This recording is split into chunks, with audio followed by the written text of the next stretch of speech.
আসসালামু আলাইকুম। আলহামদুলিল্লাহ, আজকে আমি একটা বিষয় তুলে ধরবো, সেটা হচ্ছে দেশি মুরগি না ফার্মি মুরগি। আসলে কোন মুরগিতে ভালো হয়।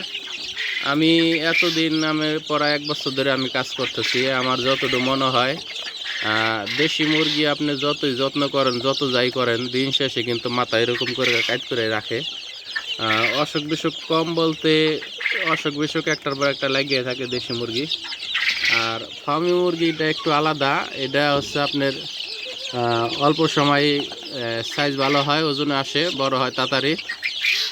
দেখেন এখানে একই সাথে দেশি মুরগি আর ফার্মি মুরগি আছে, কিন্তু ফার্মি মুরগি যেটা এটার সাইজ কিন্তু অনেক ভালো মাশাল্লাহ। আর দেশি মুরগির সাইজটা কিন্তু অনেক ছোট। তো ওজনের দিক দিয়েও ফার্মি মুরগি তাড়াতাড়ি ওজনে আসে। অল্প সময় এটাকে বাজারজাত করানো যায়, বেচা সেল করা যায়। আর দেশি মুরগি কিন্তু অল্প সময় করা যায় না। 1 মাস বয়সের ফার্মি মুরগি মোটামুটি ভালো সাইজ হয়। আর দেশি মুরগিটা ওরকম সাইজ হয় না, এটা অত একটা দাম পাওয়া যায় না।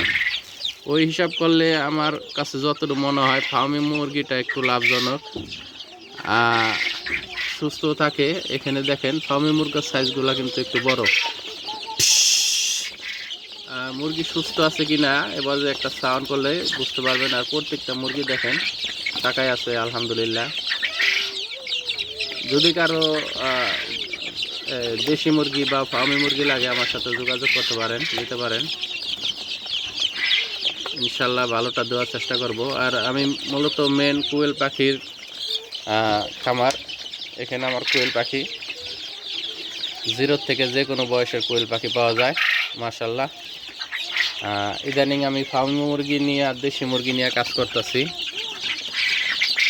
ইনশাল্লাহ সামনে আমি ফার্মি মুরগি আর দেশি মুরগির জন্য আলাদা একটা ঘর উঠাবো ইনশাল্লাহ। এখন আমার এক ঘরের মধ্যেই সমস্যা হইতেছে, একটু অনেক খেয়াল রাখতে হয়। তো সবাই ভালো থাকবেন। আসসালামু আলাইকুম।